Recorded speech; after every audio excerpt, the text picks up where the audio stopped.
Good morning, Steve Free in Chicago with the morning grain comments.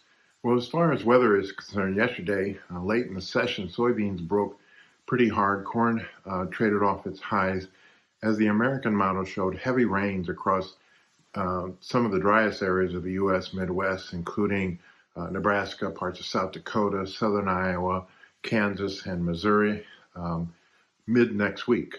The latest European model does not agree with that.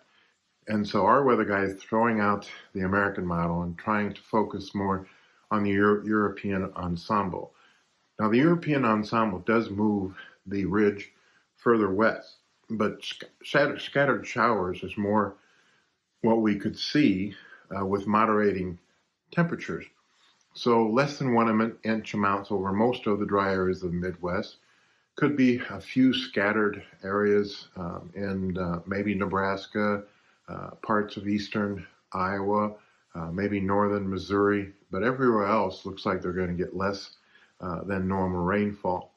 The second week after that, the ridge is still out in the west, but it seems like the Gulf moisture is blocked.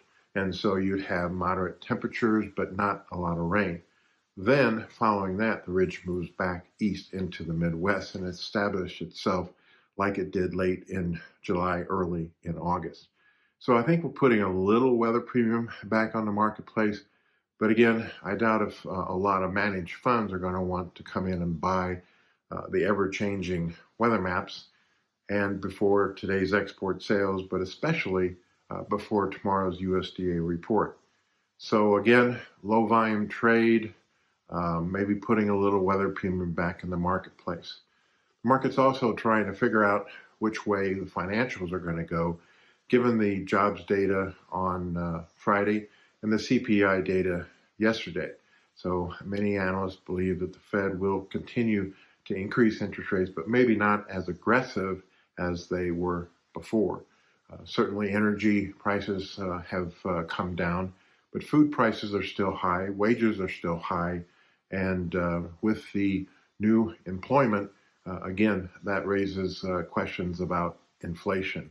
And this winter, looks like we're going to see a cold and wet winter in the Northeast, which could add to heating oil and natural gas demand and prices. Europe, Germany's starting to have some rolling brownouts because of their electric situation, and still navigation problems on the Rhine River, which is a major hub for moving goods out of Germany to other parts of Europe. We also note that in Russia, we're going to have this Shukove later this week, and we're watching conditions there. Also, the market is beginning to watch a little bit the Southern Plains dryness for planting of the 2023 crop. So we'll see what the USDA says on Friday, what they do with acres, what they do with yield, what they do with demand, what they do with global numbers like China soybean imports, the corn exports and imports, and especially the wheat matrix, with talk about lower Russia and maybe Europe and Argentina, India exports, higher Australia. As always, these are my thoughts and not those of ADM Investor Services. Have a safe and profitable trading day. And remember, always treat people like you yourself would like to be treated.